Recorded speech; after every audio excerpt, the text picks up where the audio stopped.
পাঁচ রাজ্য শ্রেণীবিন্যাসে আজ আমাদের আলোচ্য প্ল্যান্টি অর্থাৎ উদ্ভিদ রাজ্য।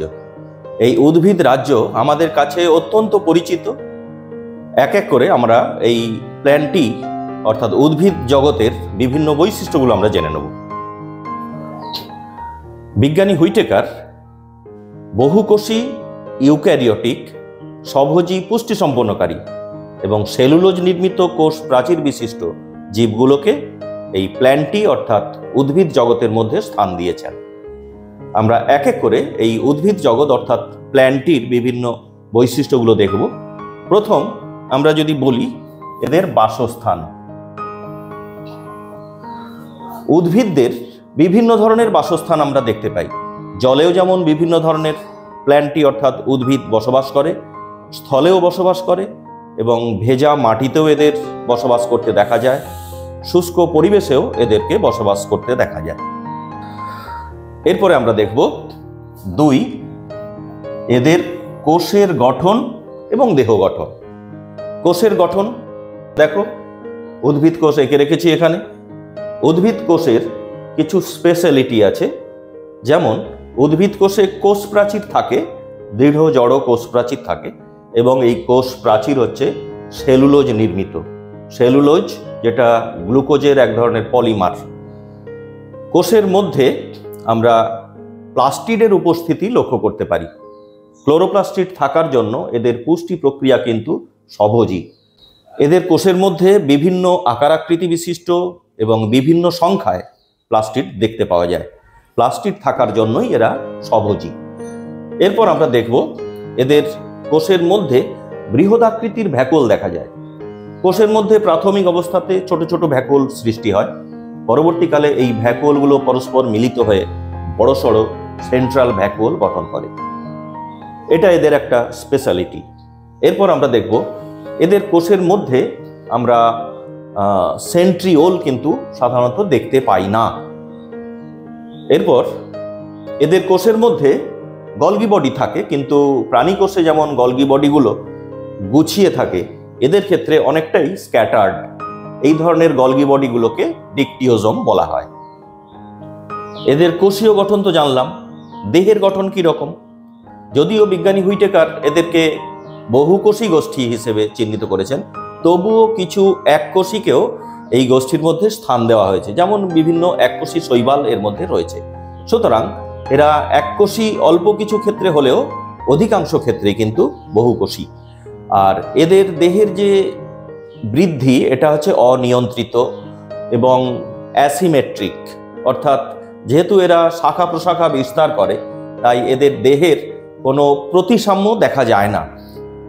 এছাড়া কিছু ক্ষেত্রে আমরা দেখব যে প্ল্যান্টি রাজ্যের কিছু সদস্যের দেহ হচ্ছে থ্যালাস প্রকৃতির, অর্থাৎ দেহ মূল, কাণ্ড বা পাতাতে বিভেদিত নয়, যেমন শৈবাল বা আমরা কিছু ব্রায়োফাইট, এদের ক্ষেত্রে এই বৈশিষ্ট্যগুলো আমরা দেখতে পাই। তৃতীয় আমরা বলতে পারি এদের বৃদ্ধি কেমন। আগেই বললাম যে বৃদ্ধি হচ্ছে অনিয়ত বৃদ্ধি এবং বৃদ্ধি নির্দিষ্ট অঞ্চলে সীমাবদ্ধ থাকে এবং বৃদ্ধি সারা জীবনই ঘটতে থাকে। প্রাথমিক বৃদ্ধি ছাড়াও অনেক ক্ষেত্রে সেকেন্ডারি গ্রোথ অর্থাৎ গৌণ বৃদ্ধিও দেখা যায়। এরপর আসি এদের পুষ্টি প্রক্রিয়াতে। এদের পুষ্টি প্রক্রিয়া আগেই বলেছি, যেহেতু ক্লোরোপ্লাস্টিডের উপস্থিতি এদের মধ্যে রয়েছে, তাই এরা স্বভোজী পুষ্টি সম্পন্ন করে। তবে কিছু ব্যতিক্রম আছে, যেমন স্বর্ণলতা সপুষ্পক উদ্ভিদ হলেও এটা একটা কমপ্লিট প্যারাসাইট অর্থাৎ পূর্ণ পরজীবী উদ্ভিদ। আবার কিছু কিছু উদ্ভিদ রয়েছে যারা স্বভোজী পুষ্টির পাশাপাশি পরভোজী পুষ্টিও সম্পন্ন করতে পারে। যেমন ধরো কলসপত্রী, সবুজ উদ্ভিদ, স্বভোজী পুষ্টি সম্পন্ন করে, কিন্তু শরীরে নাইট্রোজেনের অভাব পূরণের জন্য এরা পতঙ্গভুকও হয়ে থাকে। এরপর আসি সঞ্চিত খাদ্য। এদের কোষের মধ্যে কি ধরনের খাদ্য সঞ্চিত থাকে? উদ্ভিদের প্রধান সঞ্চিত শর্করা হলো স্টার্চ বা শ্বেতসার, যা গ্লুকোজের পলিমার যৌগ বিশেষ। এছাড়া উদ্ভিদ ভেদে প্রোটিন, ফ্যাট ইত্যাদিও জমা থাকতে দেখা যায়। এরপর আসি এদের জনন প্রক্রিয়াতে। প্ল্যান্টি রাজ্যের যে সদস্যরা এরা অঙ্গজ, অযৌন এবং যৌন এই 3 ধরনের পদ্ধতিতেই জনন সম্পন্ন করতে পারে। আমরা পাথরকুচিতে দেখি পাতা থেকে নতুন গাছ হচ্ছে, অথবা কোনো উদ্ভিদের শাখা থেকে নতুন উদ্ভিদ সৃষ্টি হচ্ছে, এগুলো অঙ্গজ জননের মধ্যে পড়ছে।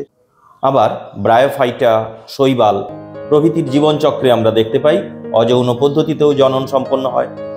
আবার এদের জনন যৌন পদ্ধতিতেও ঘটতে পারে, যেখানে পুংগ্যামেট এবং স্ত্রীগ্যামেট মিলিত হয় এবং নতুন উদ্ভিদ সৃষ্টি করে। এরপর আসি এদের জীবনচক্রের কথাতে। এদের জীবনচক্র স্পষ্টভাবেই বোঝা যায়। এদের জীবনচক্রে হ্যাপ্লয়েড ক্রোমোজোম বিশিষ্ট লিঙ্গধর দশা এবং ডিপ্লয়েড ক্রোমোজোম বিশিষ্ট রেণুধর দশা আবর্তন ঘটে, অর্থাৎ যৌনক্রম দেখা যায়। শৈবাল বা ব্রায়োফাইটের ক্ষেত্রে আমরা দেখছি যে হ্যাপ্লয়েড ক্রোমোজোম বিশিষ্ট অর্থাৎ লিঙ্গধর দশার প্রাধান্য বেশি, কিন্তু আমরা ফার্ন থেকে শুরু করে একেবারে উন্নত উদ্ভিদ পর্যন্ত সবার ক্ষেত্রে দেখছি যে ডিপ্লয়েড ক্রোমোজোম বিশিষ্ট অর্থাৎ রেণুধর দশার প্রাধান্য বেশি।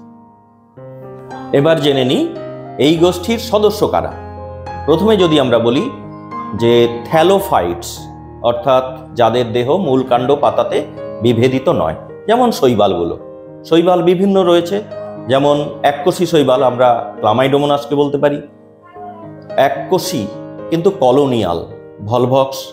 আবার বহুকোষী পিতাকৃতি স্পাইরোগাইরা, বহুকোষী কারা, এরা সব শৈবাল গোষ্ঠী। এছাড়া রয়েছে বিভিন্ন ধরনের ব্রায়োফাইটস, এছাড়া রয়েছে বিভিন্ন ধরনের টেরিডোফাইটস অর্থাৎ ফার্ন গোষ্ঠী। ব্রায়োফাইট হচ্ছে মস গোষ্ঠী, তাহলে মস গোষ্ঠী, ফার্ন গোষ্ঠী।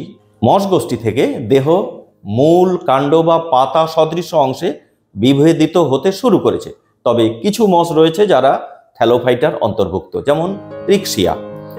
আর ফার্নের ক্ষেত্রে আমরা দেখব দেহ সম্পূর্ণভাবে মূল কাণ্ড এবং পাতাতে বিভেদিত। এর পরের গোষ্ঠী ব্যক্তবীজী, সাইকাস, পাইনাস, এই সমস্ত গাছ। আর গুপ্তবীজী উদ্ভিদ আমরা সচরাচর বেশিরভাগ উদ্ভিদগুলো আমাদের চারপাশে যেগুলো দেখি, যেমন আম, জাম, কাঁঠাল, লিচু, এই সমস্ত গাছ হচ্ছে গুপ্তবীজী উদ্ভিদ।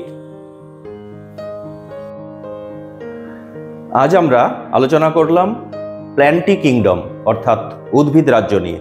পরবর্তী ভিডিওতে আমরা আসবো অ্যানিম্যালিয়া অর্থাৎ প্রাণী রাজ্য নিয়ে। সঙ্গে থেকো সবাই।